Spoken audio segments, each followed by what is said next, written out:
Right now, as you read these words, the fabric of space itself is being torn apart. Galaxies are racing away from each other at velocities that exceed the speed of light. The cosmic web that connects everything is stretching thinner with each passing moment. And somewhere in the mathematics that describes our universe, a clock started ticking 7 billion years ago that sealed the fate of everything that exists.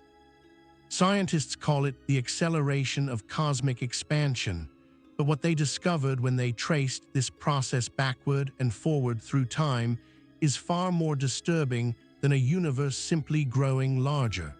They discovered that we are living in the collapse phase of reality itself, a slow-motion dissolution of everything into cold, empty darkness from which nothing will ever emerge.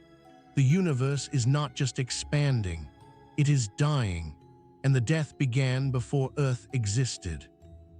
This isn't a distant theoretical concern buried in academic papers. This is the measured trajectory of existence itself, confirmed by Nobel Prize-winning observations, verified by independent research teams across decades, encoded in the light of dying stars billions of light-years away. The data is unambiguous. 7 billion years ago, something changed. The expansion of the universe, which had been gradually slowing since the Big Bang, reversed course and began accelerating. The force driving this acceleration will never stop. It will never weaken.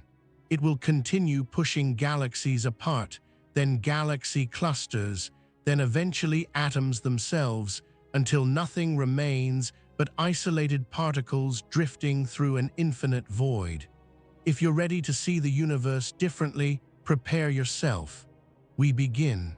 We always believed the universe was eternal, or at least stable.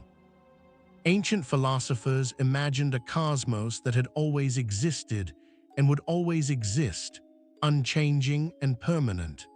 Even after Edwin Hubble discovered in 1929 that galaxies were receding from each other, implying an expanding universe with a beginning, scientists assumed that gravity would eventually slow and perhaps reverse this expansion. The universe might expand forever, growing ever larger but ever more slowly. Or it might reach a maximum size and begin contracting, collapsing back toward a big crunch that would end everything in fire rather than ice. But in 1998, everything changed when two teams of astronomers made an observation that shattered our expectations. They were studying Type Ia supernovae, the thermonuclear explosions of white dwarf stars that shine with remarkably consistent brightness. Because these explosions have predictable luminosity, they serve as standard candles, cosmic lighthouses whose distance can be calculated by measuring how bright they appear from Earth. The dimmer a supernova appears, the farther away it must be. The teams, one led by Saul Perlmutter at Lawrence Berkeley National Laboratory and the other by Brian Schmidt at the Australian National University, with Adam Rees at Johns Hopkins, expected to measure the deceleration of cosmic expansion. They expected to find that distant supernovae appeared slightly brighter than predicted, indicating that the universe's expansion was slowing as gravity pulled everything back together. They found the opposite.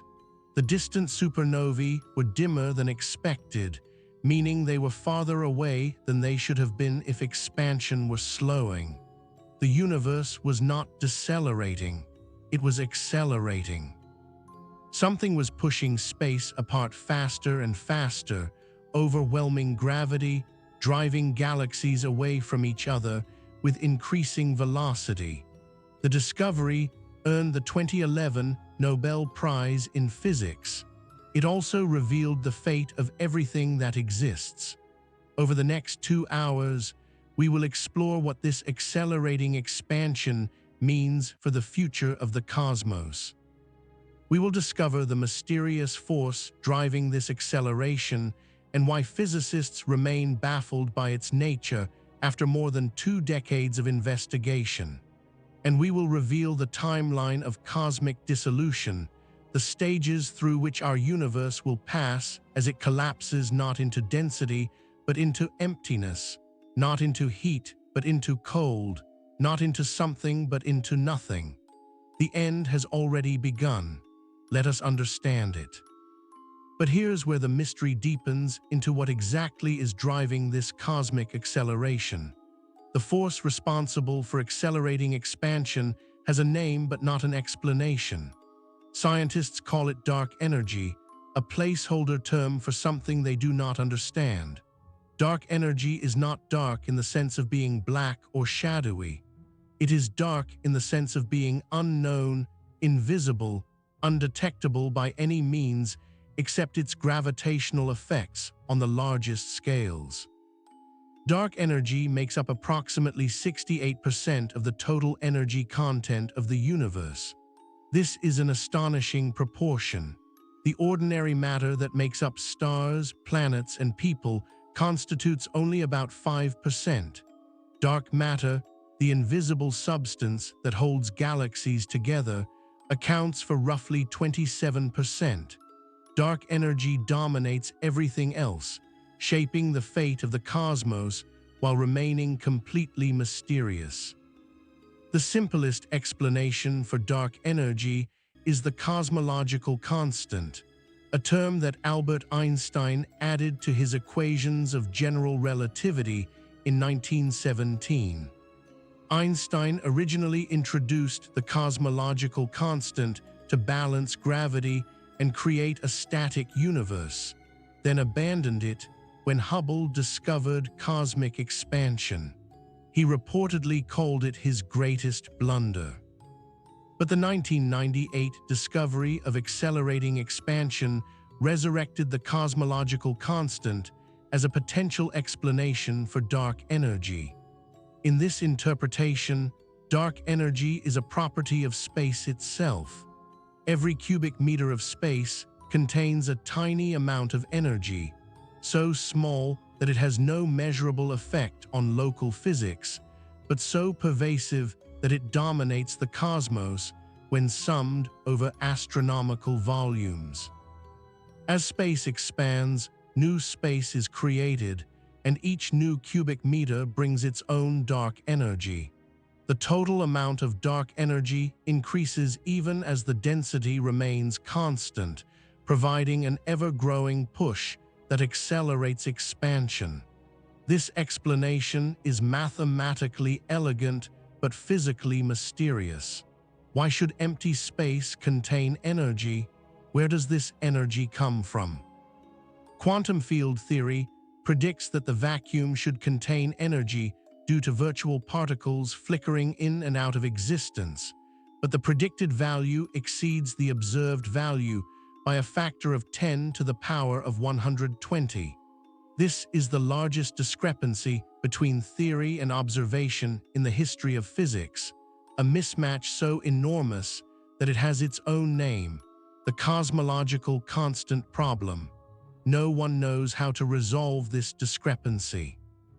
No one knows what dark energy actually is. The most important component of the universe, the force that determines its ultimate fate, remains completely unexplained. What they found next would prove even more disturbing about the timeline of cosmic acceleration. When astronomers traced the history of cosmic expansion using supernova observations and other techniques, they discovered something remarkable about the timing. The universe did not begin accelerating at the Big Bang. For the first 7 billion years of cosmic history, expansion was decelerating. Gravity was winning, pulling matter together, slowing the outward rush of galaxies. Then, approximately 7 billion years ago, something changed. The expansion stopped slowing and started accelerating. Dark energy, which had always been present but overwhelmed by the gravitational effects of matter, became dominant. The cosmic balance tipped. The fate of the universe was sealed. Why 7 billion years? The answer lies in the changing density of the universe. In the early cosmos, matter was packed tightly together. Galaxies were closer to each other, and the gravitational attraction between them was strong. This gravity slowed expansion, fighting against the outward momentum imparted by the Big Bang. But as the universe expanded, matter spread out. Galaxies moved apart. The gravitational attraction between them weakened because gravitational force decreases with the square of distance. Meanwhile, dark energy maintained constant density. Every new cubic meter of space contained the same tiny amount of dark energy as every existing cubic meter. Eventually, the universe expanded enough that dark energy density exceeded the effective gravitational resistance of matter. The crossover point occurred about 7 billion years ago, when the universe was roughly half its current age. From that moment forward, expansion accelerated rather than decelerated. The universe began its long collapse into emptiness. This timing means that the acceleration began before our solar system existed. Earth formed about 4.5 billion years ago, well after the cosmic transition. We have always lived in an accelerating universe, a cosmos already committed to its ultimate dissolution. The die was cast before our planet was born. This discovery was only the beginning of understanding the cosmic fate that awaits. To understand what accelerating expansion means for the future, we must first understand the geometry of space-time and the concept of the cosmological horizon. These ideas are counterintuitive, but essential for grasping the nature of cosmic collapse. Space is not a static backdrop against which events occur. Space is dynamic, stretching, and evolving over time. When we say the universe is expanding, we do not mean that galaxies are flying through space like shrapnel from an explosion. We mean that space itself is stretching, carrying galaxies along with it like raisins in rising bread dough.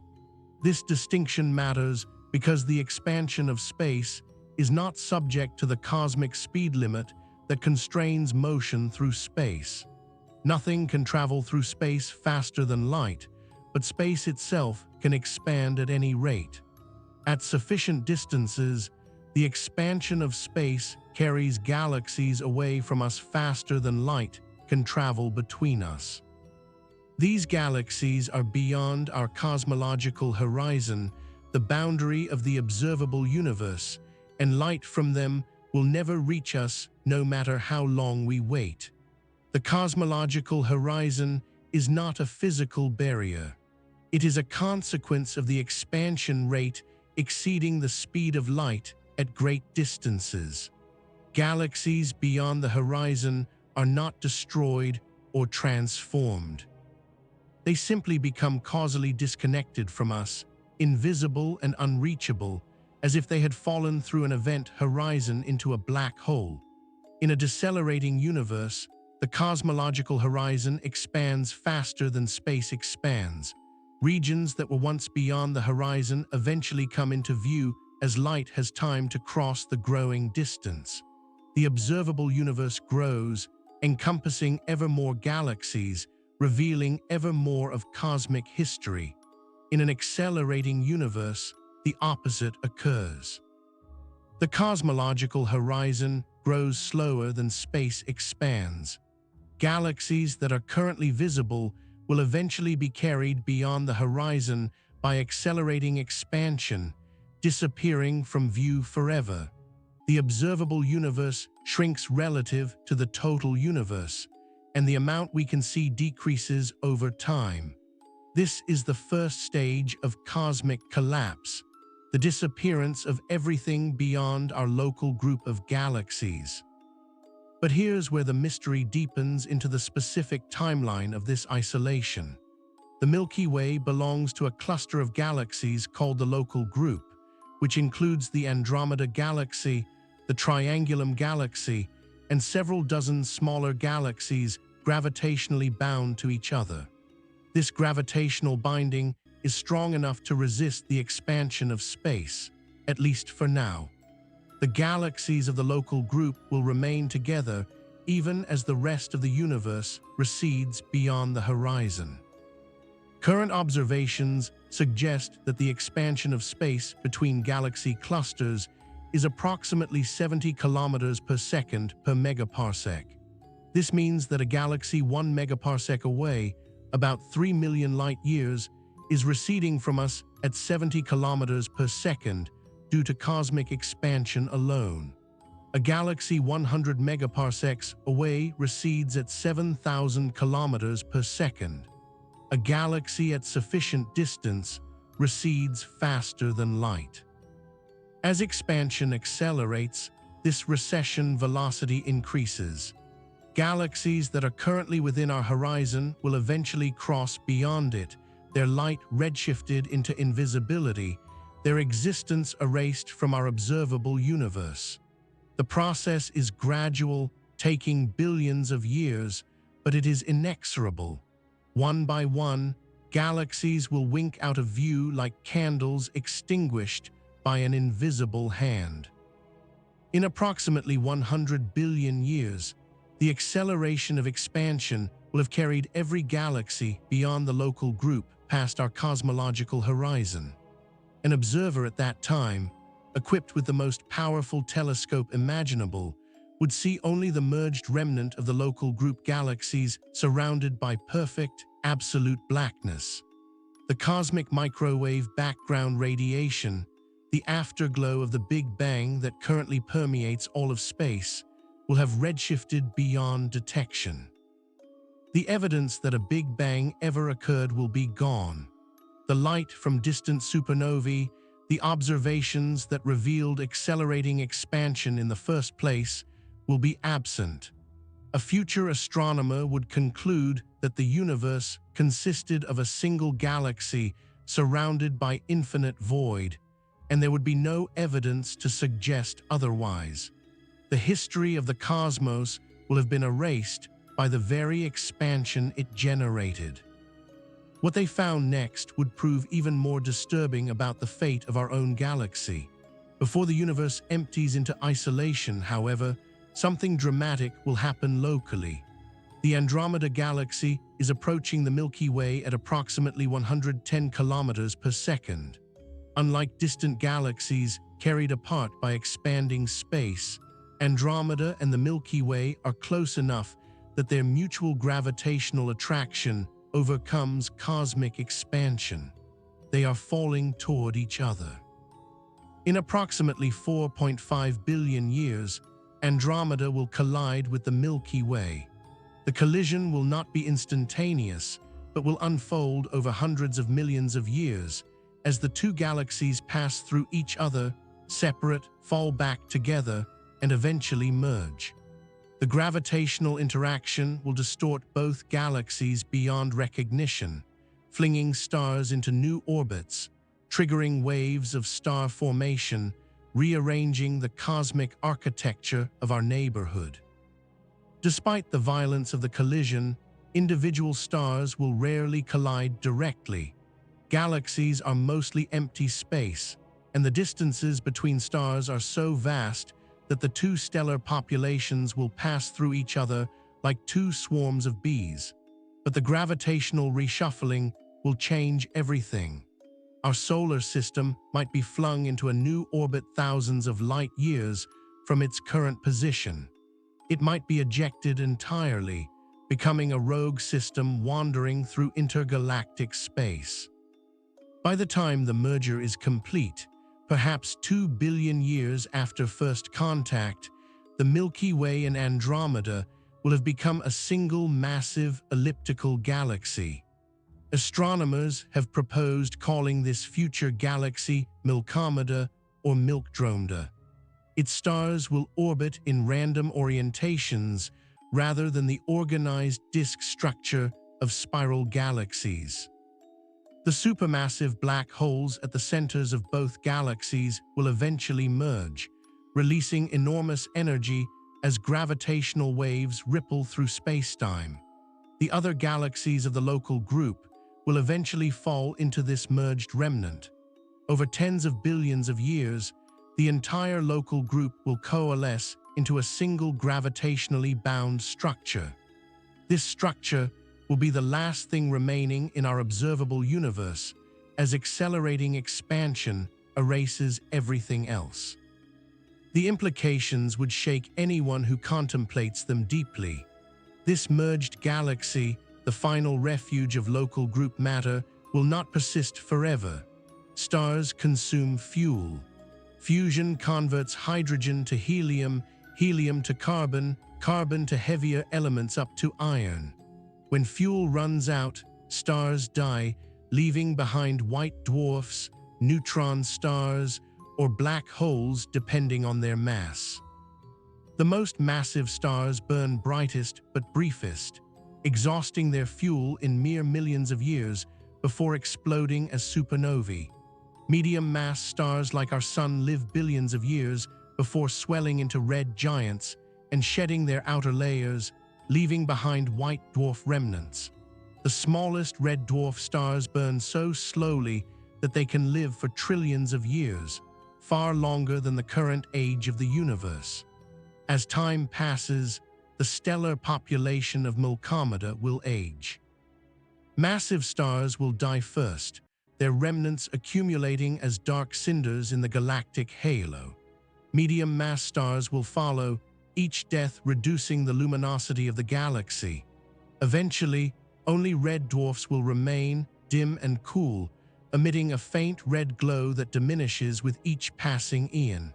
In approximately 100 trillion years, the last red dwarf stars will exhaust their hydrogen fuel and fade into white dwarfs. The galaxy will go dark.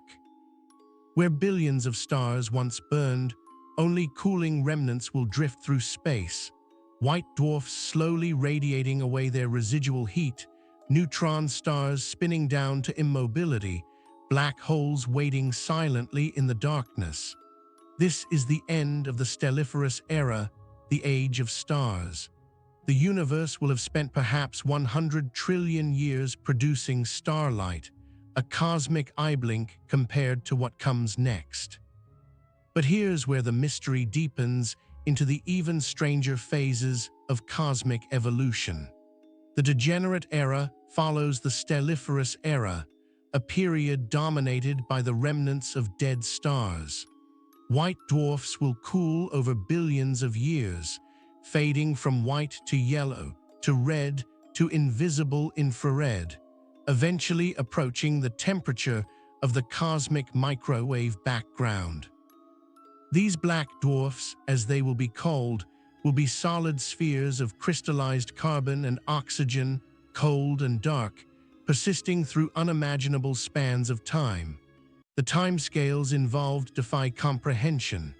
A white dwarf requires roughly 10 to the power of 15 years, a quadrillion years, to cool to black dwarf temperatures. The current age of the universe, 14 billion years, is less than 1% of this timescale. The degenerate era will last far longer than the stelliferous era that preceded it. During this time, gravitational interactions will slowly rearrange the galaxy. Stars passing near each other will exchange energy, some speeding up and some slowing down.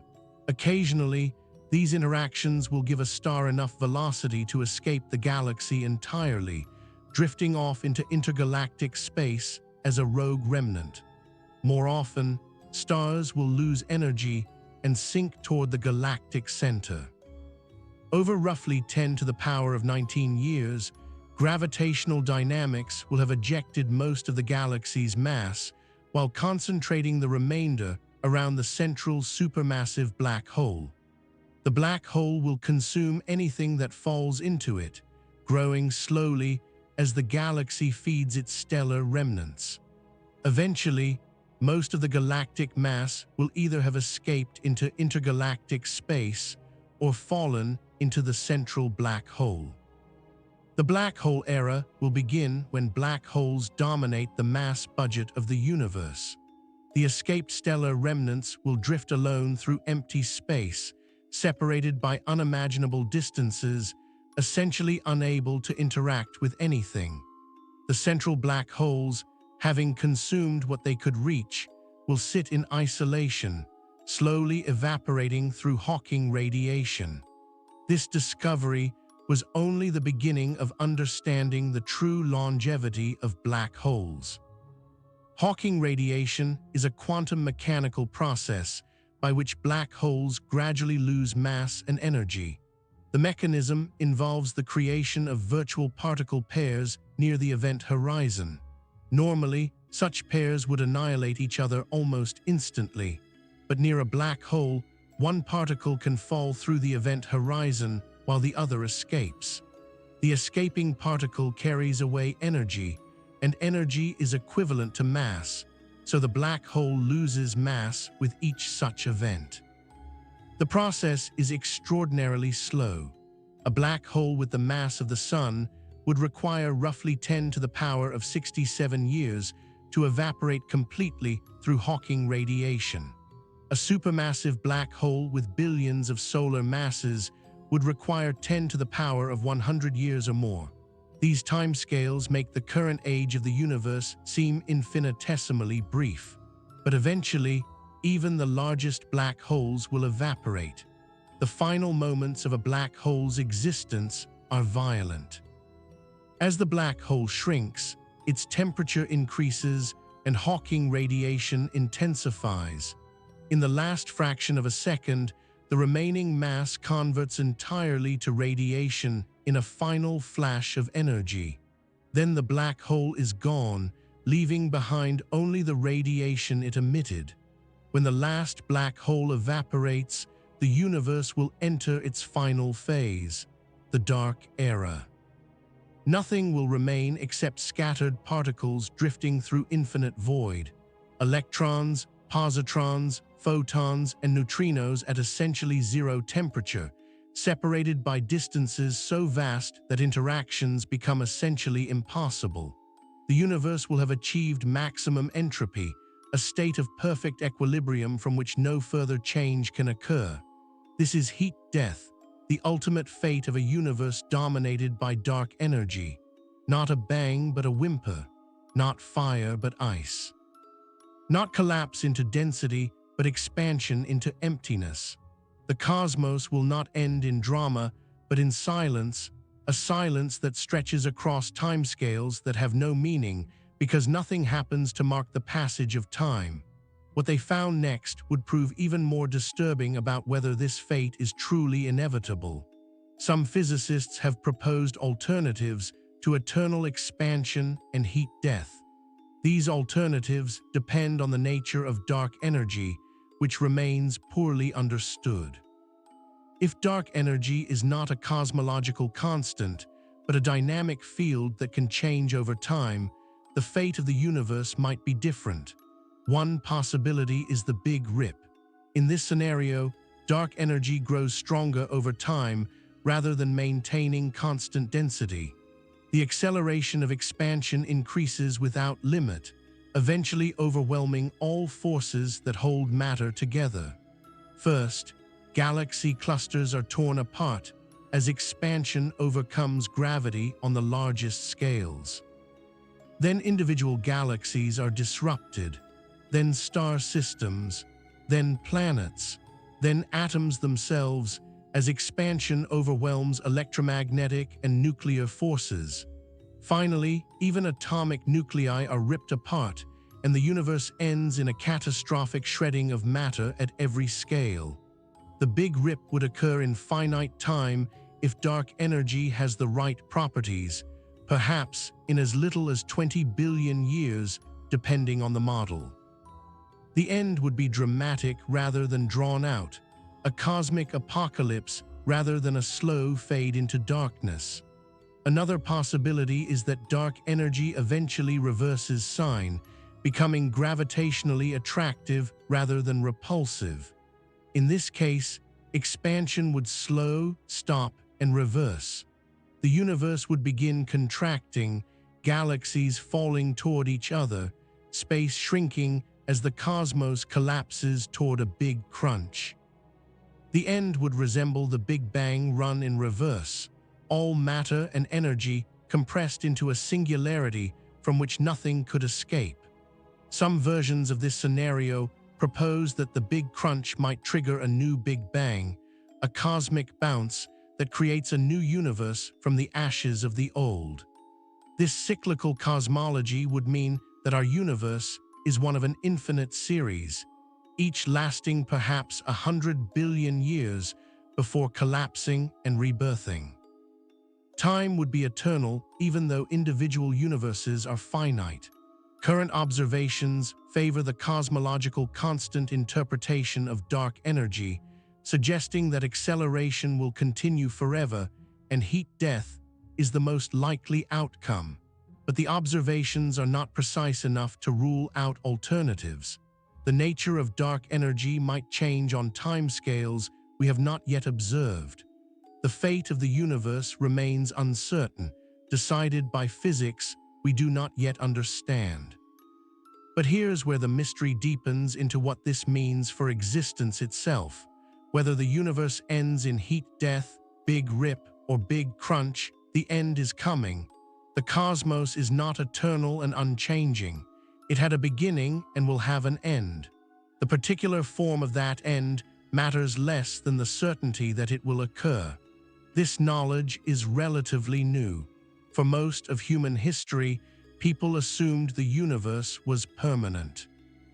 The stars seemed eternal, the heavens unchanging from generation to generation. Only in the 20th century did we discover that stars are born and die, that galaxies evolve, that the cosmos itself has a history and a fate. The discovery of accelerating expansion in 1998 added urgency to this understanding. We now know not just that the universe will end, but that the ending has already begun. The transition from deceleration to acceleration 7 billion years ago was the beginning of the end. We are living in the collapse phase, the long dissolution of everything into darkness. This is not cause for immediate alarm. The timescales involved exceed comprehension. Human civilization has existed for perhaps 10,000 years. The sun will sustain life on Earth for another billion years or so. The stelliferous era will continue for 100 trillion years. By any human measure, the universe will last effectively forever. But the knowledge changes something. It places existence in context. It reveals that everything we know, everything that has ever existed or will ever exist, is a brief flicker of complexity in a cosmos destined for eternal simplicity.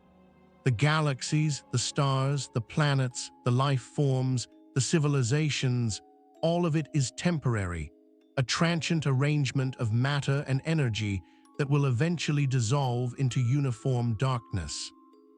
The universe is not collapsing in the traditional sense of falling inward. It is collapsing outward, expanding itself to death, stretching until nothing remains but isolated particles in infinite void. This is a different kind of collapse, a dissolution rather than a compression, but it is collapse nonetheless. The structures that define the cosmos, galaxies and stars and planets will be destroyed. The complexity that characterizes our current era will be erased. The universe will simplify itself into nothingness. This is the meaning of cosmic collapse, not the dramatic implosion of science fiction, but the gradual unwinding of everything. The universe is dying, and it has been dying for 7 billion years. The first section of our exploration ends here. We have traced the discovery of accelerating expansion and the role of dark energy. We have followed the timeline of cosmic dissolution from the present through the fading of stars and the evaporation of black holes. We have considered alternative fates and what this means for existence. In the next section, we will explore the physics of dark energy in greater depth. We will examine the observations that constrain our understanding and the theories that attempt to explain the unexplainable. And we will consider what, if anything, could change the cosmic fate that seems to await us. The universe is collapsing. The collapse began 7 billion years ago, and we are only beginning to understand what this means. The emptiness between galaxies is not truly empty. It seethes with energy that we cannot see, cannot touch, cannot detect through any instrument except by observing its effects on the largest scales. This invisible energy fills every cubic centimeter of space, from the void between galaxy clusters to the gaps between atoms in your body. It is everywhere always, and it is tearing the universe apart.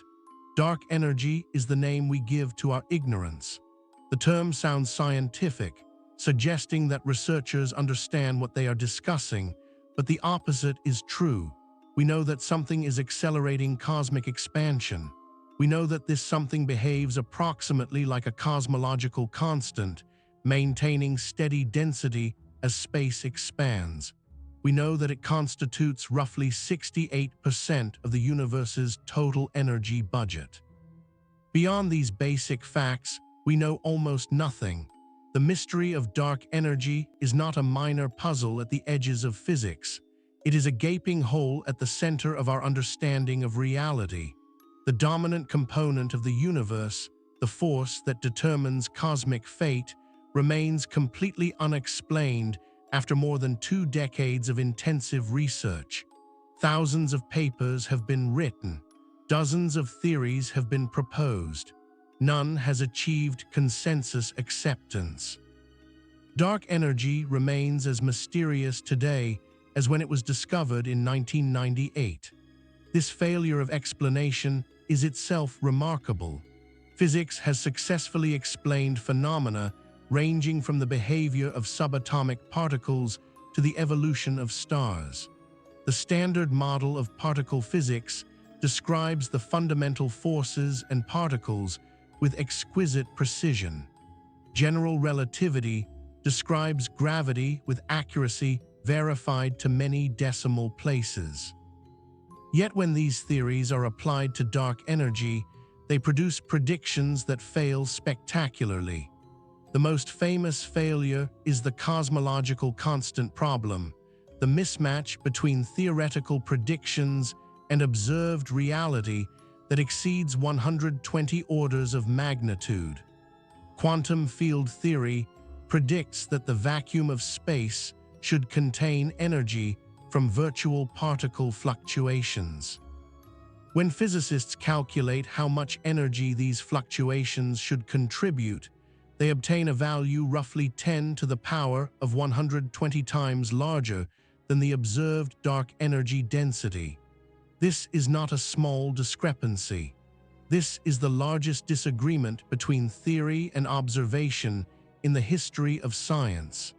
If the theoretical prediction were correct, the universe would have torn itself apart in a fraction of a second after the Big Bang. The fact that we exist proves the prediction is wrong, but no one knows why. But here's where the mystery deepens into the various attempts to explain dark energy. Physicists have proposed numerous theories to explain dark energy, each with its own strengths and weaknesses. Understanding these theories requires grappling with concepts at the frontier of physics, where certainty gives way to speculation and observation has not yet distinguished between alternatives. The simplest explanation remains the cosmological constant, Einstein's original proposal resurrected in modern form. In this view, dark energy is simply a property of space itself, a fixed energy density inherent in the vacuum. The cosmological constant does not change over time. It does not interact with matter. It simply exists, pushing space apart at a steady rate that will continue forever.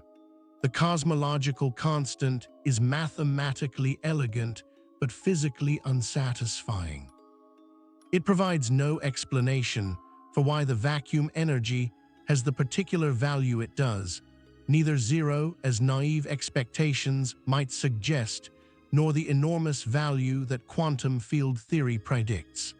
The observed value appears fine-tuned to an absurd degree, small enough to allow structure formation, but large enough to eventually dominate cosmic dynamics. Some physicists invoke the anthropic principle to explain this fine-tuning. If the cosmological constant could take different values in different regions of a vast multiverse, then observers would necessarily find themselves in regions where the value permits the existence of galaxies, stars, and life. The value would appear fine-tuned from our perspective because we could not exist in regions with other values. This explanation is controversial. It invokes an unobservable multiverse to explain a single parameter. It abandons the search for a deeper physical explanation in favor of selection effects. Many physicists find it unsatisfying, even if it might be correct. Alternative theories propose that dark energy is not a cosmological constant, but a dynamic field that can change over time. These theories, collectively called quintessence, suggest that a new type of field permeates the universe, slowly evolving as the cosmos expands. The field's energy density and pressure change over cosmic history, potentially explaining why dark energy became dominant approximately 7 billion years ago. Quintessence models have free parameters that can be adjusted to match observations, making them more flexible than the cosmological constant. But this flexibility is also a weakness. Without a compelling theoretical motivation for the field's properties, quintessence models can seem ad hoc, invented to match data rather than derived from fundamental principles. What they found next would prove even more disturbing about distinguishing between these possibilities. Observations have attempted to distinguish between cosmological constant and quintessence by measuring how dark energy's equation of state changes over cosmic time. The equation of state parameter, denoted W, describes the relationship between pressure and density for dark energy. A cosmological constant has W exactly equal to -1. Quintessence models predict W values that differ slightly from -1 or that change over time. Current measurements constrain W to be very close to -1, consistent with a cosmological constant within observational uncertainties. The Planck satellite, which mapped the cosmic microwave background with unprecedented precision, found W equal to -1.03 plus or -0.03. The Dark Energy Survey, which observed hundreds of millions of galaxies, obtained similar results. Within the eras, dark energy behaves exactly like a cosmological constant, but the errors are still large enough to permit alternatives. If W differs from -1 by a few percent, current observations might not detect the difference. Future surveys, including the Euclid Space Telescope launched in 2023 and the Vera Rubin Observatory under construction in Chile, will measure W with greater precision. These observations might reveal deviations from the cosmological constant, pointing toward quintessence or other dynamic dark energy models. If observations ever detect W less than -1, the implications would be profound. Such values would indicate phantom dark energy, a theoretical possibility with disturbing properties. Phantom dark energy grows stronger over time rather than maintaining constant density. It violates certain energy conditions that physicists expect well-behaved matter to satisfy. And it leads inevitably to the Big Rip, the catastrophic ending where expansion accelerates until even atoms are torn apart. Current observations do not favor phantom dark energy, but they do not exclude it either. The fate of the universe depends on measurements not yet made, on observations that will unfold over the coming decades, on the behavior of a force we do not understand. The uncertainty is itself disturbing. We have built telescopes and satellites, dedicated careers and resources to understanding the universe. Yet the most important question, what will happen to everything that exists, remains unanswered. The data is consistent with eternal acceleration toward heat death. It is also consistent with eventual Big Rip catastrophe. We simply do not know. This discovery was only the beginning of appreciating how much we do not understand. Beyond the nature of dark energy, deeper mysteries await. Why does dark energy exist at all? Why does it have the value it has? How does it relate to the other forces and fields that govern physics? These questions push beyond current observations into the realm of fundamental theory. Some physicists believe that understanding dark energy will require a revolution in physics comparable to the revolutions of quantum mechanics and relativity in the early 20th century.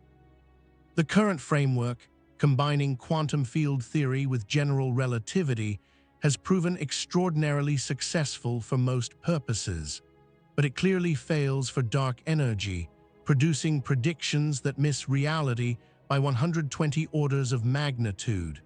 This failure suggests that the framework itself is incomplete. Something is wrong with how we combine quantum mechanics and gravity. Something is missing from our understanding of the vacuum. The resolution might lie in a more complete theory that unifies all forces and explains all phenomena from first principles. String theory is one candidate for such a unified framework. In string theory, the fundamental entities are not point-like particles, but tiny vibrating strings whose different oscillation modes correspond to different particles. String theory naturally incorporates gravity and has the potential to explain the vacuum energy through the geometry of extra dimensions. But string theory has not yet delivered on this promise.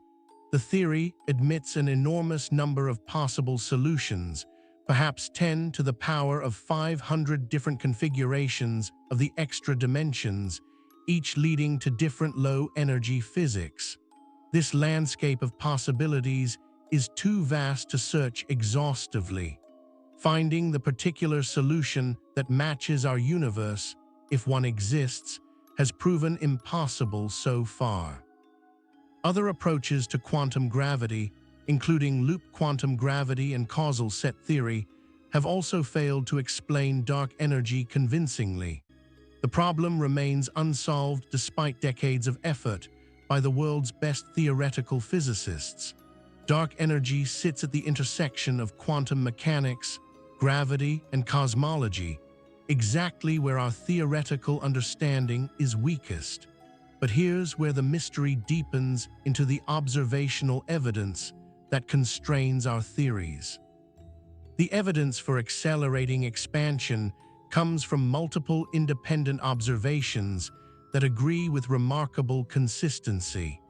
This concordance gives scientists confidence that the phenomenon is real even though the explanation remains elusive. Type Ia supernovae provided the original discovery of accelerating expansion and continue to offer some of the most precise measurements. These thermonuclear explosions occur when white dwarf stars accumulate enough mass from companion stars to trigger runaway fusion. The resulting explosion is remarkably standardizable, with intrinsic luminosity that can be calibrated from the shape of the light curve. By measuring how bright these supernovae appear from Earth and comparing to their calibrated luminosity, astronomers can determine their distance. When supernova distances are combined with recession velocities measured from redshift, the expansion history of the universe can be reconstructed. The result clearly shows acceleration beginning around 7 billion years ago, with dark energy dominating cosmic dynamics since then. The precision of supernova measurements has improved continuously since the 1998 discovery, with samples now including thousands of objects spanning billions of light years. The cosmic microwave background provides complementary evidence. This radiation, released approximately 380,000 years after the Big Bang, carries imprints of the early universe's composition and geometry. The patterns of temperature fluctuations in the cosmic microwave background depend sensitively on cosmological parameters, including the dark energy density. The Planck satellite mapped these fluctuations with exquisite precision, determining cosmological parameters to percent-level accuracy. The results confirm that dark energy constitutes approximately 68% of the universe's energy budget, consistent with supernova measurements. The cosmic microwave background and supernovae probe different epochs of cosmic history using completely different methods, yet they agree on the fundamental properties of dark energy. Baryon acoustic oscillations offer yet another independent probe. In the early universe, sound waves propagated through the hot plasma of matter and radiation, leaving imprints on the distribution of matter that persist to the present day. These imprints create a characteristic scale in the clustering of galaxies, approximately 500 million light-years in comoving coordinates. By measuring this scale at different cosmic epochs, astronomers can trace the expansion history and constrain dark energy properties. Surveys including the Sloan Digital Sky Survey and the Dark Energy Survey have measured baryon acoustic oscillations with increasing precision. The results again agree with supernova and cosmic microwave background measurements. The concordance between multiple independent probes is strong evidence that our basic picture is correct even if our theoretical understanding is incomplete. What they found next would prove even more disturbing about the cosmic web being torn apart. The large-scale structure of the universe provides a visual representation of what accelerating expansion is doing to the cosmos. Galaxies are not uniformly distributed through space. They cluster along filaments and walls, surrounding vast voids of emptiness. This cosmic web, as it is called, formed through gravitational amplification of tiny density fluctuations present in the early universe. Matter that started slightly denser than average attracted more matter through gravity, growing denser over time. Matter that started slightly underdense lost material to surrounding overdense regions, becoming more empty. Over billions of years, this process sculpted the cosmic web, creating a foam-like structure with matter concentrated in filaments and nodes while voids expanded between them. Dark energy affects the growth of this structure. In a universe without dark energy, gravity would continue concentrating matter indefinitely, making overdense regions denser and voids emptier. Dark energy opposes this process by accelerating expansion, stretching space faster than gravity can pull matter together. The growth of structure slows when dark energy becomes dominant. Observations confirm this prediction. The clustering of galaxies at recent cosmic epochs is weaker than it would be without dark energy. The rate of structure growth has decreased as expansion has accelerated. Dark energy is not just pushing galaxies apart. It is preventing new structure from forming, freezing the cosmic web in something like its current configuration. In the distant future, this freezing will become complete. Expansion will dominate so thoroughly that no new gravitational structures can form. Galaxy clusters that are not already gravitationally bound will be carried apart forever. The cosmic web will thin and fade as its constituent galaxies recede beyond each other's horizons. Eventually, nothing will remain but isolated island universes, each containing whatever matter was gravitationally bound when expansion became unstoppable. The Milky Way and its local group neighbors will be one such island. Andromeda and the other nearby galaxies will merge with us before expansion carries everything else away. Our island will contain perhaps a few trillion solar masses of matter, a tiny fraction of the observable universe's current content. Everything else will vanish beyond the cosmological horizon, lost forever to the accelerating expansion of space. The implications would shake our understanding of cosmic structure to its core. The cosmic web is not merely an abstract structure of interest to astronomers. It represents the organization of essentially all matter in the universe. The filaments contain hundreds of billions of galaxies, each containing hundreds of billions of stars, many orbited by planets, some perhaps harboring life. When the cosmic web dissolves into isolated islands, the overwhelming majority of this matter will become permanently inaccessible to any observer in our local region. Consider what this means for any hypothetical cosmic civilization. If intelligence spreads across a galaxy and then across a galaxy cluster, it might hope to eventually span the entire observable universe. Given enough time and technology, perhaps all matter could be organized and utilized. Perhaps intelligence could reshape the cosmos according to its purposes. But dark energy places a fundamental limit on such ambitions. Matter beyond a certain distance is already receding faster than light. It can never be reached, never be accessed, never be incorporated into any cosmic civilization's sphere of influence. The horizon divides the universe into causally disconnected regions that can never interact. As expansion accelerates, this horizon shrinks relative to the total universe. More and more matter crosses beyond reach. Eventually, only the local gravitationally bound region remains accessible. A cosmic civilization that delayed its expansion by even a few billion years would find itself confined to a shrinking island in an emptying cosmos. This is the cosmic urgency that dark energy creates. The window for reaching other galaxy clusters is closing. The opportunity to access resources beyond the local group is diminishing.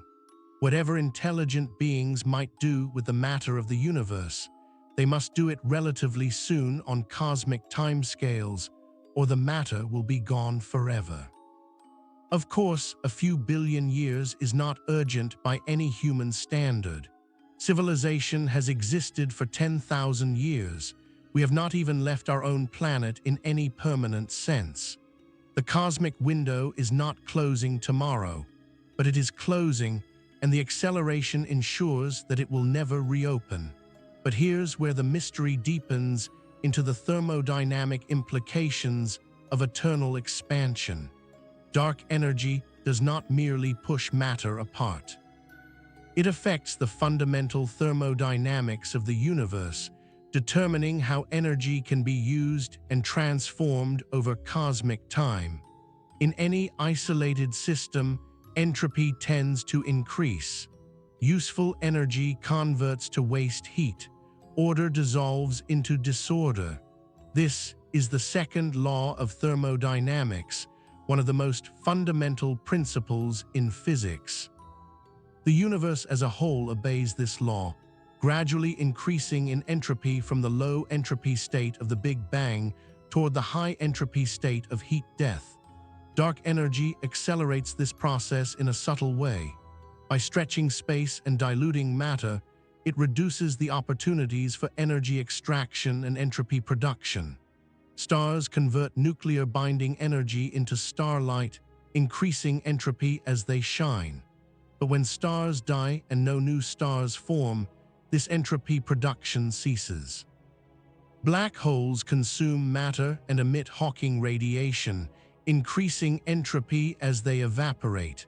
But when black holes have evaporated, this process ends too. In the final state of heat death, entropy will have reached its maximum value consistent with the available energy. Nothing more can happen because there is no more free energy to drive processes. The universe will be in equilibrium, every part at the same temperature, every region identical to every other, perfectly uniform and perfectly static. This equilibrium is the thermodynamic meaning of cosmic collapse. The universe begins in a highly ordered low-entropy state and ends in a highly disordered high-entropy state. The transition is driven by the normal operation of physical law, with dark energy setting the timescale and the final configuration. The timescale is almost inconceivably long.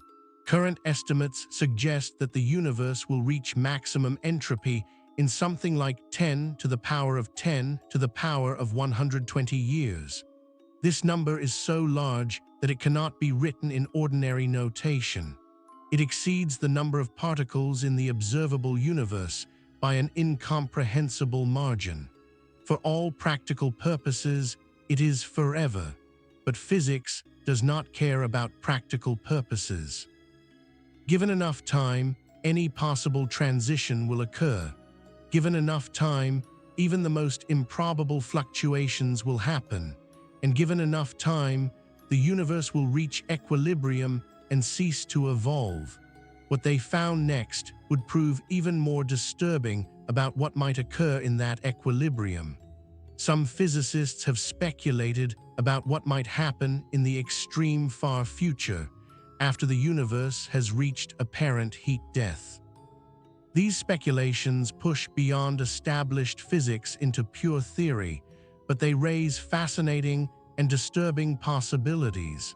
One speculation involves Boltzmann brains, hypothetical observers that spontaneously fluctuate into existence from the quantum vacuum. In a universe at equilibrium, random fluctuations occasionally create local decreases in entropy. Most fluctuations are tiny and uninteresting. But given enough time, any possible fluctuation will occur, including fluctuations that create conscious observers.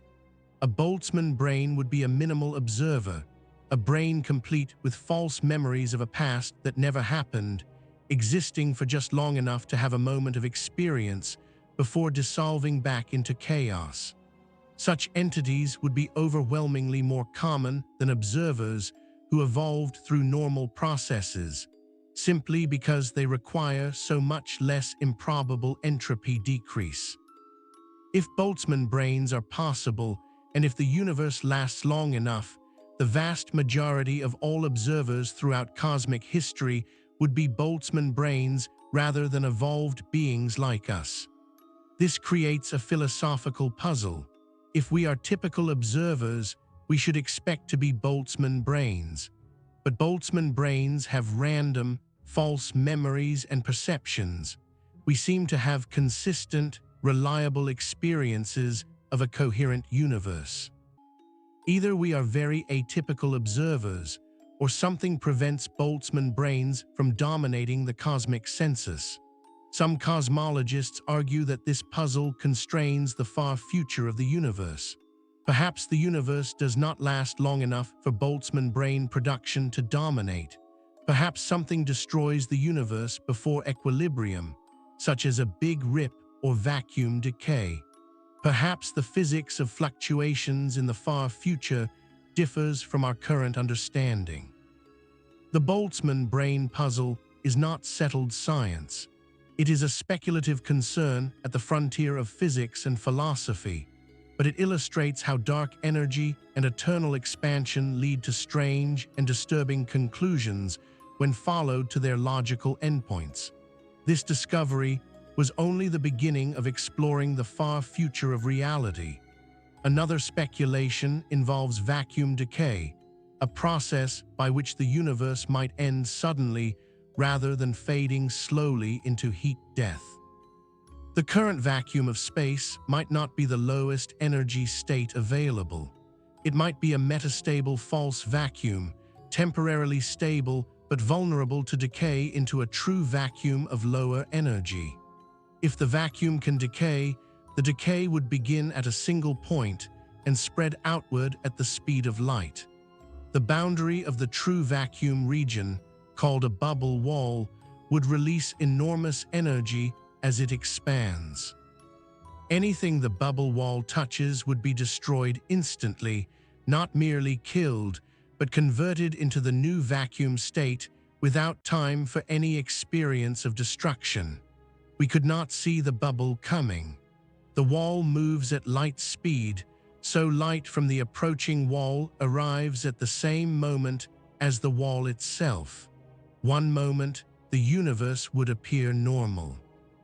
The next moment, everything would be gone, replaced by a new vacuum with different properties, perhaps unable to support matter or complexity of any kind.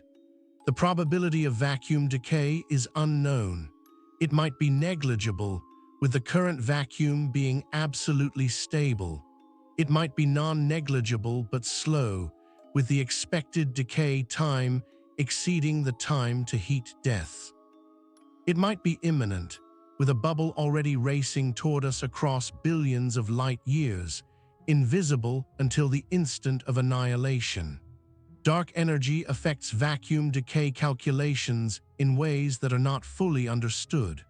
If dark energy is a cosmological constant, the vacuum might be more stable than if dark energy is a dynamic field. Some theories suggest that dark energy itself might trigger vacuum decay under certain circumstances. The relationship between dark energy and vacuum stability is an active area of research, but here's where the mystery deepens into what all of this means for the nature of existence. The universe that dark energy is creating is not hospitable to complexity or meaning in the long run. Whether ending in heat death, big rip, or vacuum decay, the cosmos is evolving toward states that cannot support life, thought, or value. The brief flicker of complexity that characterizes our current era will be extinguished, one way or another. This cosmic pessimism might seem to undermine the significance of existence. If everything ends in darkness, why does anything matter? If our achievements will eventually be erased, why achieve anything? But this reasoning confuses duration with value. The value of an experience does not depend on its lasting forever. A beautiful sunset is not less beautiful because it ends. A meaningful life is not less meaningful because the person eventually dies. The universe's ultimate fate does not diminish the reality or importance of what happens before that fate arrives. Indeed, the finite nature of cosmic time might enhance rather than diminish meaning. An infinite universe would dilute the significance of any particular moment or achievement. In a finite cosmos, every moment is precious precisely because there are only so many moments. The complexity we see around us, the stars and galaxies and living creatures, exists for a limited time against the backdrop of eternal darkness. This transience makes it more remarkable, not less. The universe will collapse into emptiness. This is the probable fate of everything, but between now and then stretches a vast expanse of time in which meaning can be created and experienced. The 100 trillion years of the stelliferous era contain more than enough time for wonders we cannot imagine. The billions of years before the sun dies contain more than enough time for humanity, or whatever we become, to spread across the galaxy and make something remarkable of our existence. Dark energy sets the ultimate limit. It does not determine what happens before that limit is reached. What they found next would prove even more disturbing about potential escapes from cosmic fate. Some physicists and philosophers have speculated about ways to escape the cosmic fate that dark energy seems to impose. These speculations range from plausible to fantastical, but they illustrate the creativity of minds confronting ultimate limits. One speculation involves engineering the vacuum itself. If dark energy arises from the properties of the vacuum, perhaps sufficiently advanced technology could modify those properties. Changing the cosmological constant, even locally, might allow the creation of regions where expansion does not accelerate, where heat death can be delayed or avoided, where complexity can persist beyond its normal expiration date. This is pure speculation. We have no idea whether the vacuum can be engineered. We have no idea what technology might be required. But physics does not obviously forbid it. The vacuum has properties, and properties can sometimes be changed. Another speculation involves exploiting cosmological horizons. As distant regions of the universe recede beyond our horizon, they become inaccessible but not non-existent. Perhaps information or energy could be transferred across horizons in ways we do not currently understand. Perhaps connections between our region and others could be maintained through exotic physics like wormholes or baby universe creation. Perhaps the isolation imposed by accelerating expansion is not absolute. Again, this is speculation beyond current physics. Wormholes, if they exist, might require negative energy to stabilize, energy that violates conditions most matter satisfies. Baby universe creation is purely theoretical, with no known physical process to accomplish it.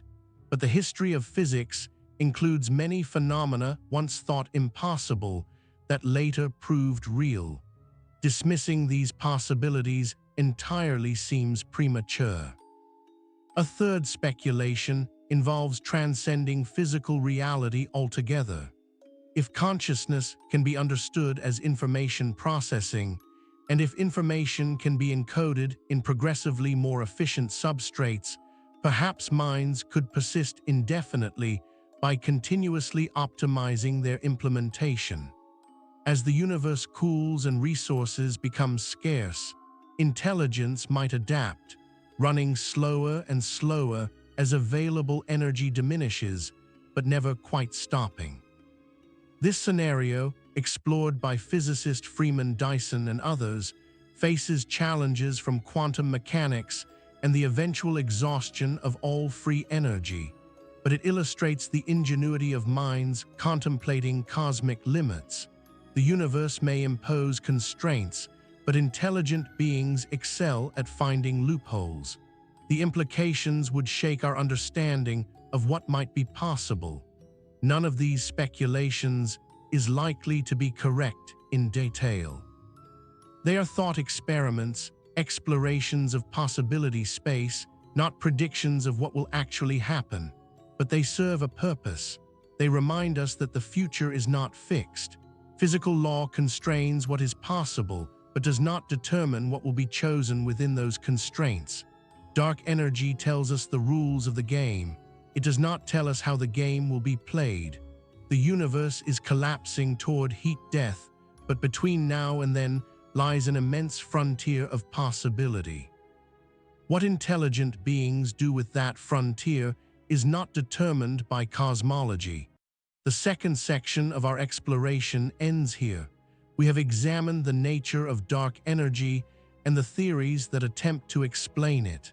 We have traced the observational evidence that confirms accelerating expansion. We have explored the thermodynamic implications and the speculative possibilities for the far future. In the final section, we will synthesize everything we have learned into a coherent picture of cosmic fate. We will consider what the collapse of the universe means for humanity and for any intelligent life that might exist elsewhere. And we will confront the deepest questions that the accelerating cosmos forces us to ask about meaning, value, and our place in a dying universe. The universe is collapsing. The collapse began 7 billion years ago. And we are only beginning to understand what we might do about it. The night sky appears permanent. The stars that our ancestors named still shine in their ancient patterns. The Milky Way stretches across the darkness as it has for billions of years. Nothing visible to the naked eye suggests that the universe is in the process of dissolving itself, that the cosmic architecture we observe is temporary, that everything we see will eventually vanish into absolute emptiness. But the permanence is an illusion. The timescales of cosmic change are so vast that human perception cannot detect them. A century of observation reveals essentially nothing about processes that unfold over billions of years. We are mayflies contemplating the age of mountains, creatures whose entire existence spans less than a heartbeat of cosmic time. The universe could be collapsing around us, and we would never notice, not because the collapse is hidden, but because our lives are too brief to perceive it.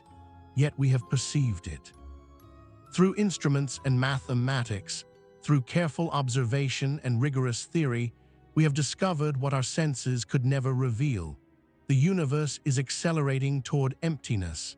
The expansion that began with the Big Bang has shifted from deceleration to acceleration, from a cosmos fighting against its own dissolution to one rushing eagerly toward it. The transition happened 7 billion years ago, and nothing will reverse it. This knowledge transforms our relationship with existence. We are not inhabitants of an eternal cosmos, but passengers on a ship sailing toward oblivion. The ship is vast and the journey is long, but the destination is fixed. Heat death awaits, the dissolution of all structure, the end of all process, the silence that follows the last whisper of the last photon emitted by the last evaporating black hole. How should conscious beings respond to this knowledge? What does it mean for how we live, what we value, what we hope to accomplish? These questions have no scientific answers. They belong to philosophy, to ethics, to the deepest reflections of minds confronting their own finitude and the finitude of everything they might ever touch. But here's where the mystery deepens into what cosmic collapse means for the nature of meaning itself. Meaning is a human construction. The universe does not come labeled with significance. Stars do not burn for any purpose. Galaxies do not cluster toward any goal. Dark energy does not accelerate expansion in order to achieve anything. Physical processes simply occur, governed by mathematical laws that contain no reference to value or importance. Yet meaning exists. We create it through our experiences, our relationships, our achievements, our suffering and joy. The sunset is beautiful because we perceive it as beautiful. The life is meaningful because we invest it with meaning. These are not illusions or mistakes. They are real features of a universe that contains minds capable of evaluation and appreciation. The cosmic fate of heat death does not diminish this meaning. The fact that the sunset will end does not make it less beautiful while it lasts. The fact that our lives will end does not make them less meaningful while they continue. The fact that the universe will eventually dissolve into darkness does not make the current era of complexity less remarkable or less worth experiencing. Indeed, the finitude might enhance meaning rather than diminishing it. An infinite universe would contain infinite sunsets, infinite lives, infinite experiences of every possible kind. Nothing would be special because everything would be repeated endlessly. In a finite cosmos, each moment is unique. Each experience occurs only once in the history of everything. This uniqueness is precious precisely because it is not guaranteed to persist. The universe is collapsing, but the collapse takes trillions of years.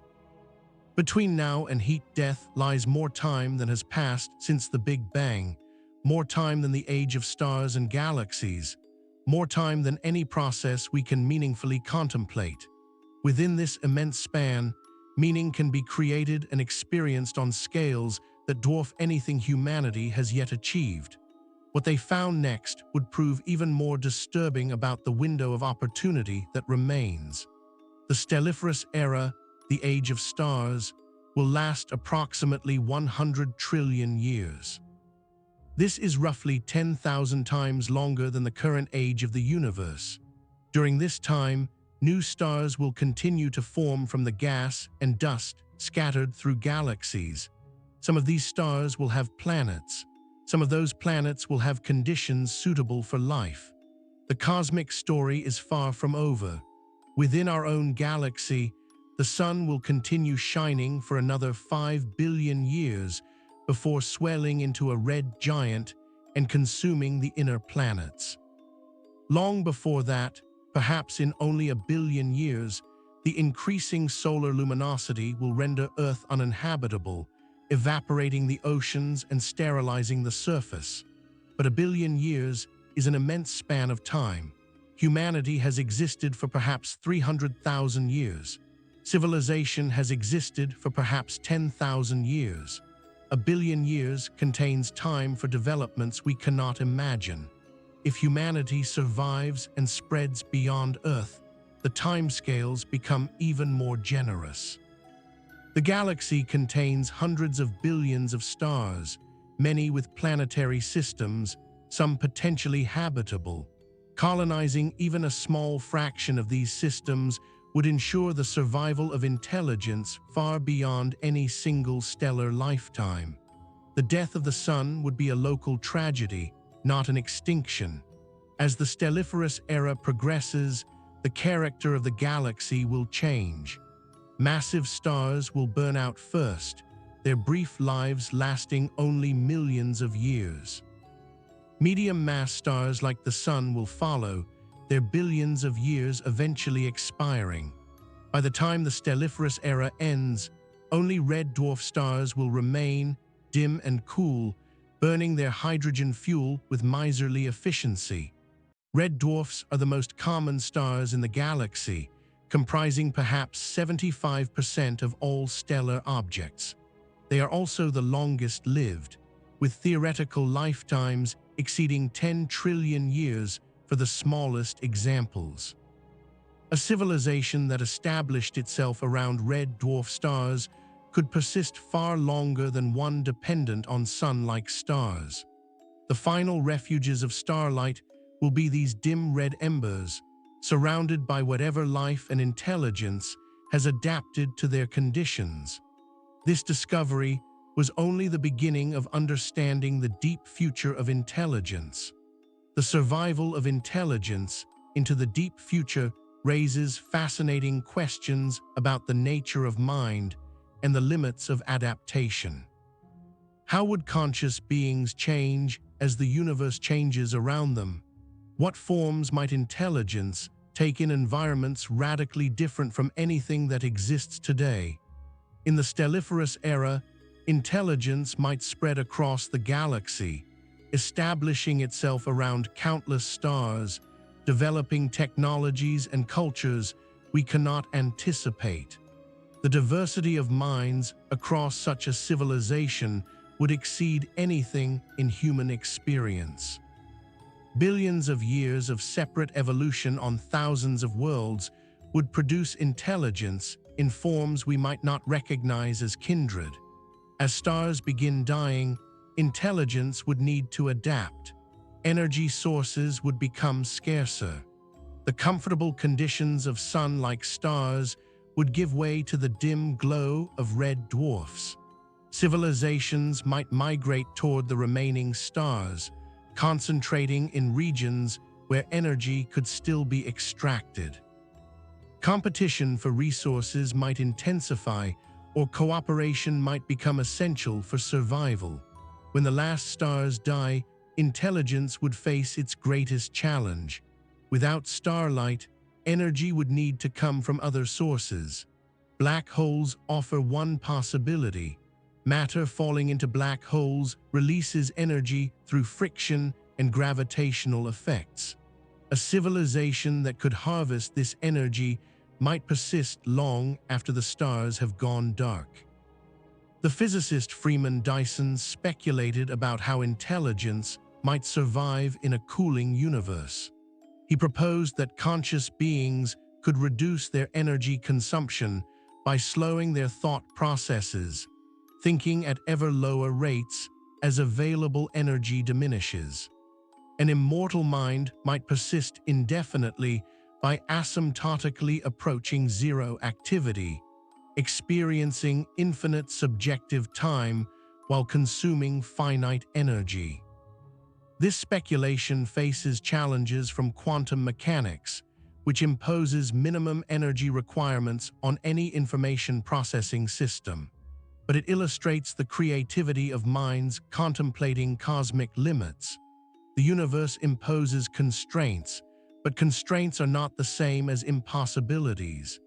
Intelligence has repeatedly found ways to thrive in environments that seemed hostile, adapting and innovating and discovering resources that were previously invisible. But here's where the mystery deepens into the fundamental limits that even the most advanced intelligence cannot overcome. Dark energy creates limits that no technology can circumvent, at least according to our current understanding of physics.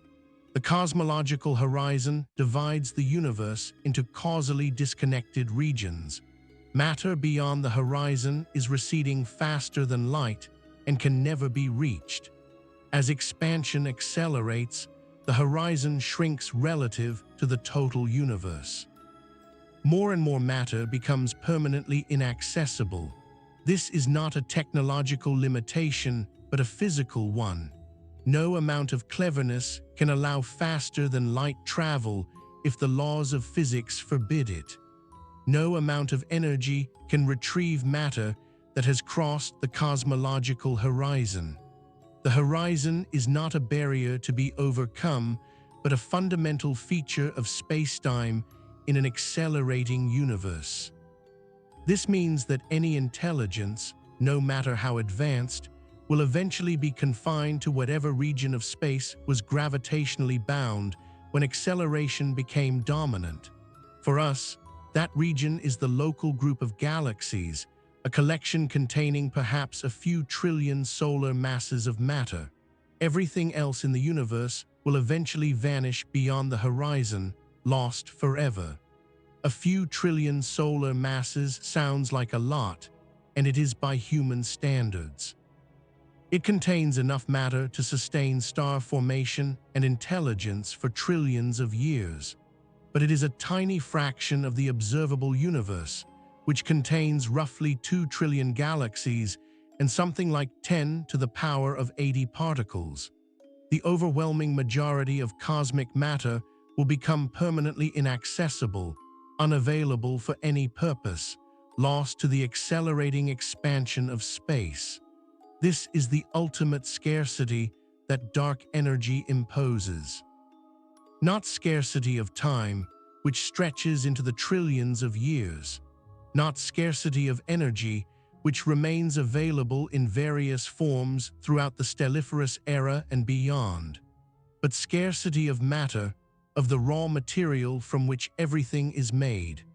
The universe contains vastly more matter than any intelligence can ever access, but most of it lies beyond the cosmological horizon, untouchable and unreachable.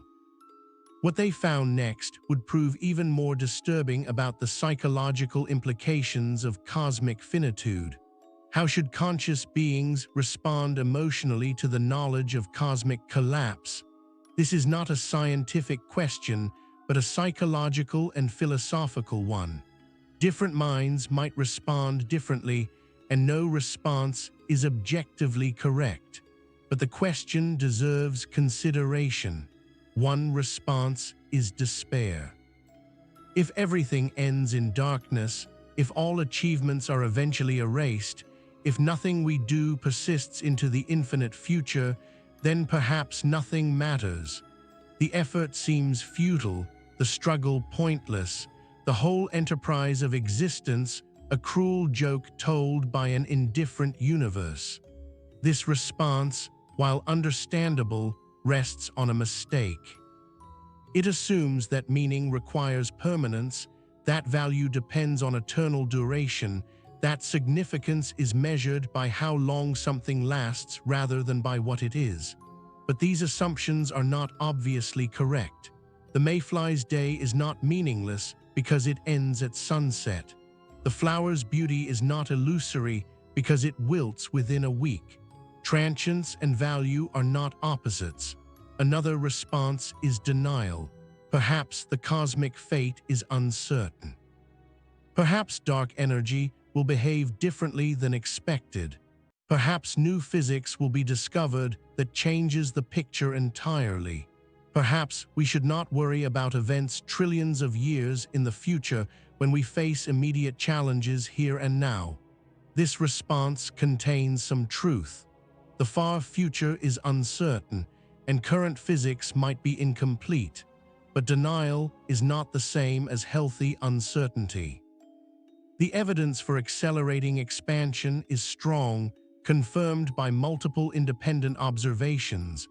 The eventual dissolution of cosmic structure is not a speculation, but a likely consequence of well-established physics. Pretending otherwise does not change the reality. A third response is acceptance. The universe is what it is. The cosmic fate is what it is. We did not choose to exist in a collapsing cosmos, but we exist in one nonetheless.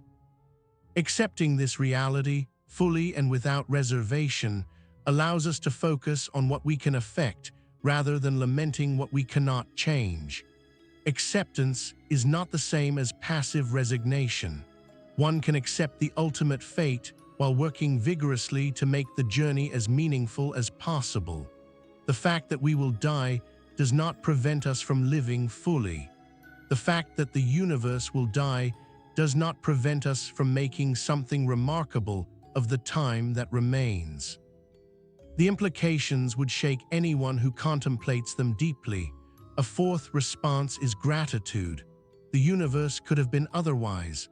Physical law could have produced eternal darkness from the beginning, or immediate collapse after the Big Bang, or conditions incompatible with complexity of any kind.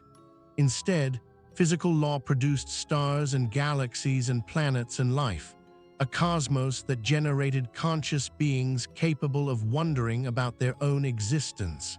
This is remarkable. This is precious. The 100 trillion years of the stelliferous era are not guaranteed by anything. They are a gift from the particular configuration of physical law that happens to govern our universe. We could have received nothing.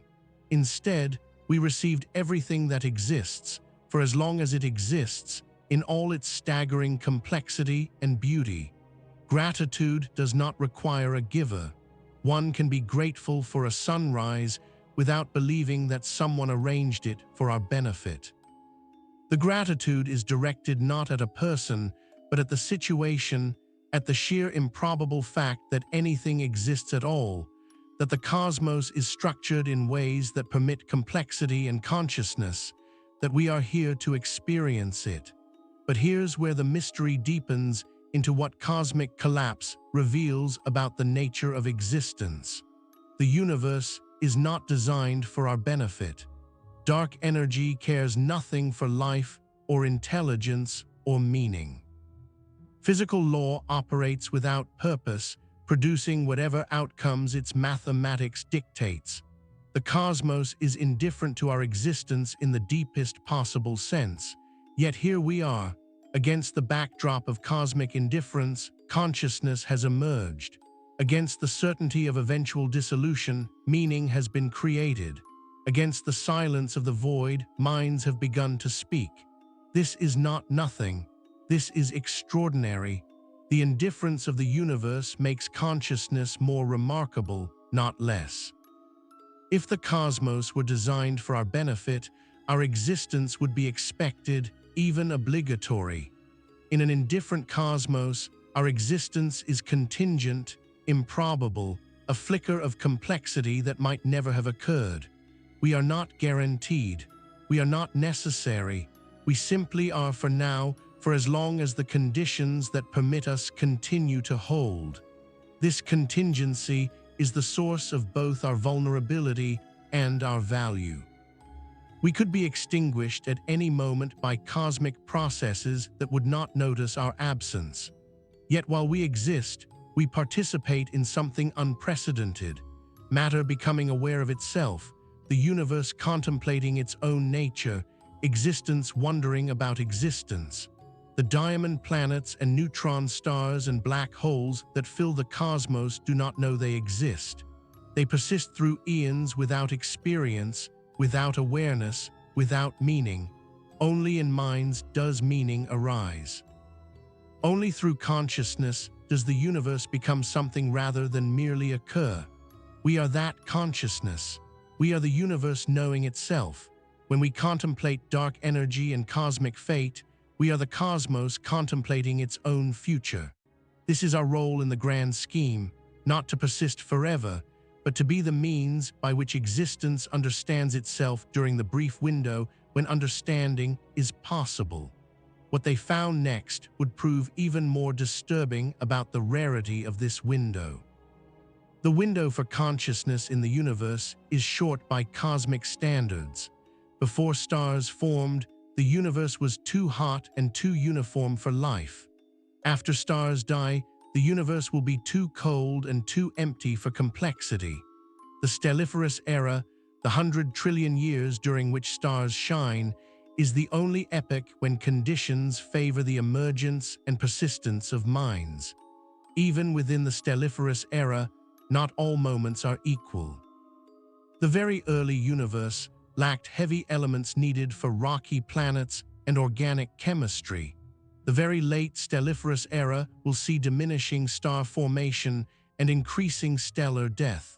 The optimal window for life might be relatively narrow, perhaps a few trillion years around the current epoch when conditions are most favorable.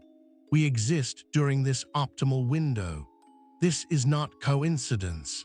If we existed during an unfavorable epoch, we would not exist at all. The anthropic principle explains our timing without invoking design. Observers necessarily find themselves in conditions compatible with observation. But the anthropic explanation does not diminish the preciousness of the window. The universe contains vastly more time before and after the stelliferous era than during it. The epochs of darkness dwarf the epoch of light. We are privileged to exist during the brief cosmic spring when the universe blooms with complexity before fading into eternal winter. This privilege carries no obligation except whatever obligation we choose to impose on ourselves. The universe does not demand that we accomplish anything. It does not care whether we spread across the galaxy or destroy ourselves next century. The choices are ours, free from cosmic expectation, but also without cosmic support. What we do with our privilege is up to us. We can squander it in conflict and destruction. We can invest it in exploration and creation. We can turn inward or reach outward. The universe offers possibilities but makes no demands. The meaning of our existence is whatever meaning we create. This discovery was only the beginning of understanding what we might choose to do. If humanity survives its current challenges and persists into the far future, what might we become? The timescales of cosmic evolution dwarf anything in human experience. 1 billion years of further development would produce beings as different from us as we are from the first single-celled organisms. 1 trillion years would produce transformations we cannot begin to imagine. Perhaps intelligence will spread across the galaxy, establishing itself around millions of stars, developing cultures and technologies beyond our current conception. Perhaps intelligence will transcend biological substrates entirely, persisting as patterns of information in computational systems that need not resemble anything we would recognize as minds. Perhaps intelligence will fragment into countless lineages pursuing different goals, or merge into a single cosmic entity with unified purpose. The possibilities are endless because the future is unwritten. Physical law constrains what is possible, but does not determine what will be chosen. The universe offers a canvas. We supply the painting. The story of intelligence in the cosmos is not yet told, and we are the authors of its next chapters. But whatever we become, we will face the limits that dark energy imposes. We will watch distant galaxies fade beyond the cosmological horizon. We will experience the gradual dimming of stars as the stelliferous era ends. We will confront the deepening cold and emptiness of a universe winding down toward equilibrium. How future minds will respond to these limits, we cannot know. Perhaps they will find ways to transcend them that we cannot imagine. Perhaps they will accept them with equanimity that we cannot achieve. Perhaps they will face the end with the same mixture of fear and wonder and gratitude that we feel when contemplating our own mortality. The parallel is not accidental. The universe is mortal, just as we are mortal. It had a beginning and will have an end. The processes that sustain its complexity are temporary. The structures that define it are transient. Everything that exists is passing through, visitors in a cosmos that offers hospitality for a while before closing its doors forever. But here's where the mystery deepens into the ultimate meaning of cosmic finitude. The universe is collapsing. This is the strange and disturbing truth that modern cosmology has revealed. Not collapsing inward toward a big crunch, but collapsing outward toward heat death, dissolving into the emptiness that dark energy creates, stretching itself into nothingness across timescales that exceed comprehension. The collapse began 7 billion years ago, when the expansion of space shifted from deceleration to acceleration. From that moment, the fate of the cosmos was sealed. Dark energy had triumphed over gravity. Structure would eventually dissolve. Complexity would eventually end. The universe had begun its long journey toward the silence that awaits. We are living in the collapse phase. Every moment of human history, every achievement and failure, every joy and sorrow has occurred against this backdrop of cosmic dissolution. The universe was already dying when life first emerged on Earth. It was already dying when the first humans looked up at the stars and wondered what they were. It will continue dying long after our species has vanished or transformed into something unrecognizable. This knowledge is sobering. It places existence in a context that our ancestors could not have imagined. They thought the cosmos was eternal. We know it is finite. They thought the stars would burn forever. We know they will go out. They could hope for permanence. We must content ourselves with transience, but transience is not nothing. The 100 trillion years of the stelliferous era contain more moments than any mind could experience, more possibilities than any civilization could explore, more beauty than any art could capture. The universe offers not eternity, but an immense span of time during which anything might happen. What we do with that time is the only question that matters. The collapse of the universe is not a tragedy unless we make it one. It is simply the nature of reality, the way things are, the framework within which existence unfolds. Lamenting it makes no more sense than lamenting the existence of gravity or the speed of light. These are features of the cosmos we inhabit, constraints within which we must operate, the rules of the game we find ourselves playing. Within those rules, remarkable things are possible. Stars forge heavy elements from primordial hydrogen.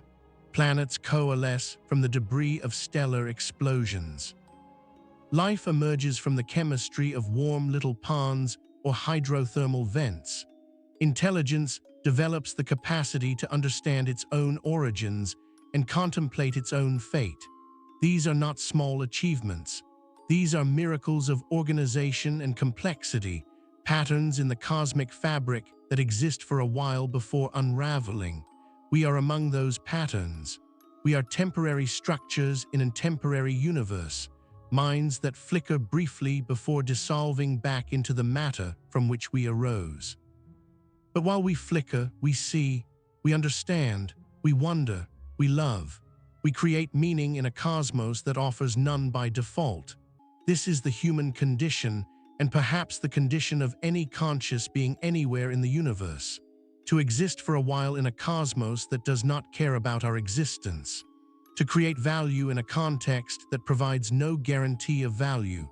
To love and lose and try again, knowing that all efforts will eventually be erased by the cold hand of entropy. What they found next would prove even more disturbing about the strange gift of cosmic finitude. The universe is collapsing, and this is not necessarily bad news. The finitude of the cosmos gives shape to existence, providing beginning and end, framework and structure, the narrative arc that converts mere duration into story. An eternal universe would be shapeless, without direction, without development, an infinite repetition of everything forever. A finite universe has form, has meaning, has the preciousness that only limited things possess. We are finite creatures in a finite cosmos. Our lives end, and that ending gives our lives significance. The universe ends, and that ending gives the universe significance. Everything that exists is temporary, but temporary things can be infinitely valuable precisely because they do not last. The collapse began 7 billion years ago. It will continue for trillions of years. Eventually, nothing will remain but scattered particles drifting through infinite void, the last remnants of a cosmos that once burned with starlight and teemed with complexity. This is the fate that awaits, but between now and then lies everything, every star that will ever shine, every planet that will ever form, every living creature that will ever experience the miracle of consciousness, every thought and feeling and choice and creation that conscious beings will ever produce. All of it happens in the window between the beginning and the end, the cosmic moment when complexity is possible. We are in that window now. We are participants in the universe's brief experiment with meaning. The experiment will end eventually, as all experiments do. But while it runs, we are here, contributing our small part to the cosmic story, adding our brushstrokes to the painting that the universe is making of itself. The universe is collapsing. And we are alive to witness it, to understand it, to make something of the time we have been given. This is not tragedy. This is opportunity, the rarest and most precious opportunity in all of existence, to be conscious, to be curious, to be capable of wonder in a cosmos that generates wonders. Dark energy pushes the galaxies apart. Entropy increases toward its maximum. The future holds dissolution and silence and cold. But the present holds us, holds our questions and our loves and our small courageous efforts to understand. The present is where meaning lives. The present is all we ever have. The universe is collapsing. It started 7 billion years ago, and here we are in the middle of it all, asking what it means, trying to make sense of the senseless, creating significance in the face of oblivion. This is what conscious beings do. This is our gift and our burden. This is the human condition, magnified to cosmic scale. The collapse continues. The stars still shine, and we still wonder. Let that be enough. Let the wondering be enough. Let the brief flicker of consciousness in an indifferent cosmos be the meaning we seek, the value we create, the significance we impose on a universe that offers none by default. The cosmos is dying. We are its witnesses, its mourners, its celebrants. We are the universe saying goodbye to itself, the matter that knows it is matter, the process that knows it is process, the collapse that knows it is collapse. We are here, for now, and that is everything. The universe is collapsing. It started 7 billion years ago, and we are the universe becoming aware of its own mortality, finding meaning in the face of meaninglessness, creating beauty that will not last but is beautiful nonetheless. This is what we have learned. This is what dark energy has taught us. This is the strange and terrible and wonderful truth about the cosmos we inhabit. The collapse continues, the end approaches, and life, for as long as it lasts, celebrates itself. The stars will go out, the galaxies will dissolve, the darkness will prevail, but not yet, not for a long time yet. And in that time, everything is possible. The universe is collapsing, and we are here to witness it. That is the strangest miracle of all.